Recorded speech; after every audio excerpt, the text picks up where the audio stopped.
Côte d'Ivoire, 2 sœurs siamoises nées il y a 6 mois, reliées par le ventre. Cette condition extrêmement rare leur faisait courir de graves risques de complications.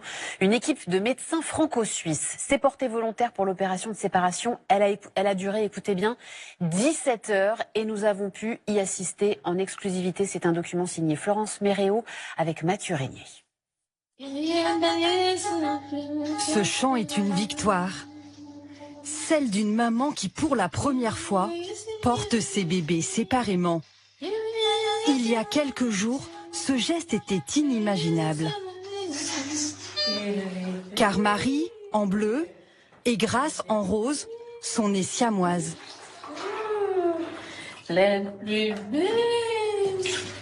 Soudées par le ventre, elles ne font qu'un. Leur seule chance de grandir, une opération. C'est ici, près d'Abidjan, en Côte d'Ivoire, que l'exploit médical va avoir lieu. Venus de Paris, ces médecins ont parcouru 7500 km. Allons faire cette intervention. Bénévoles pour la chaîne de l'espoir, ils vont relever le défi. C'est sport. Les séparer après 17 heures d'une chirurgie hors norme. Veille de l'opération. Pour bercer ses filles, Charlotte imagine la plus belle des histoires. La promesse d'un avenir meilleur. Tout ça va finir bientôt. On va sortir, aller se promener. Avoir une belle vie, une vie normale comme les autres. Totalement cambrées, les sœurs vivent, ou plutôt survivent. Chaque geste du quotidien est une épreuve. Les nourrir, les habiller, les tenir à bout de bras. Elles sont couchées, elles peuvent pas s'asseoir. Elles ne sont jamais sorties dehors comme ça pour voir le ciel, pour voir le vent, pour voir les gens. Elles sont dans la maison. Ça me fait mal, ça me touche beaucoup.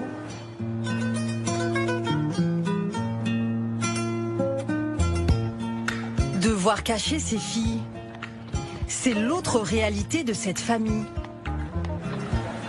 En Côte d'Ivoire, beaucoup appellent les Siamois les enfants maudits.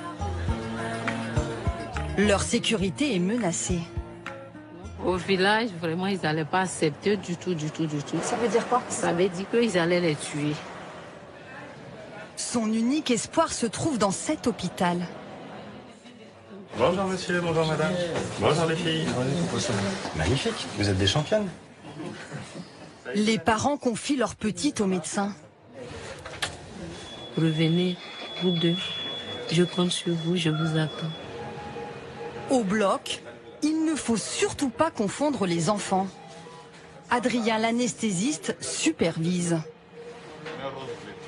On identifie les enfants avec un code couleur, bleu et rose. Et donc il y a l'équipe, le matériel et l'enfant bleu. Et l'équipe, le matériel et l'enfant rose. Bon, ok, on va commencer. L'incision. Christophe, le chirurgien, a déjà réalisé 4 opérations de siamois en France. Le faire ici en Côte d'Ivoire est une grande première. Dans la salle, c'est l'effervescence.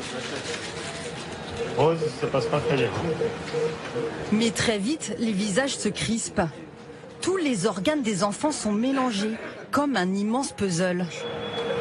C'est pas du tout ce qu'on aurait s'imaginer. Mais vraiment pas du tout. L'intervention censée durer 6 heures s'éternise. La nuit tombe. Priez pour ne pas s'imaginer le pire. Pour la maman, l'attente est interminable. Ne m'abandonne pas. Prends pitié de nous. Mais au bloc, les soignants épuisés ne lâchent rien. Trouver une solution à chaque problème. Il faut que ça marche. Il faut que ça marche, il faut que les deux sortent. Ouais. C'est vraiment ça. Maxime, le chirurgien ivoirien, a été associé à toute l'intervention.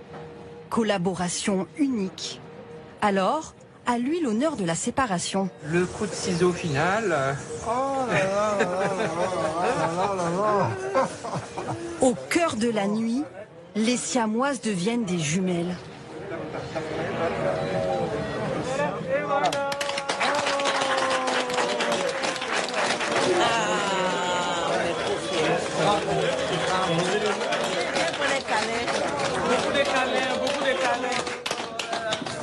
Premier réflexe, rassurer la famille. Voilà, tout s'est bien passé. Tout s'est bien passé. Donc elles sont séparées. Merci. Voilà. La joie infinie d'une maman. C'est bon. Elles vont aller à l'école, elles vont devenir quelqu'un. Merci, merci, merci. Quelques jours après l'opération, Charlotte peut les serrer, tour à tour.